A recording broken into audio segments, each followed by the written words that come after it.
बिस्मिल्लाहिर्रहमानिर्रहीम। मौलवी साहब ने मस्जिद के अंदर बच्चों को इकट्ठा किया और उन्हें पढ़ाना शुरू किया। बच्चे उत्साहित थे और मौलवी साहब की बातों को ध्यान से सुन रहे थे। मौलवी साहब ने उन्हें इस्लामी इतिहास और धर्म के बारे में पढ़ाया।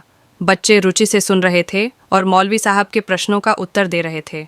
एक बच्चे ने पूछा, मौलवी साहब, अल्लाह कौन है?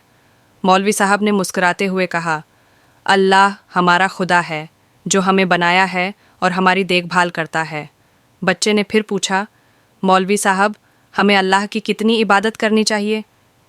मौलवी साहब ने कहा, हमें अल्लाह की इबादत हर समय करनी चाहिए, चाहे हम कहीं भी हों। हमें अल्लाह को याद रखना चाहिए और उसकी शुक्रगुजारी करनी चाहिए।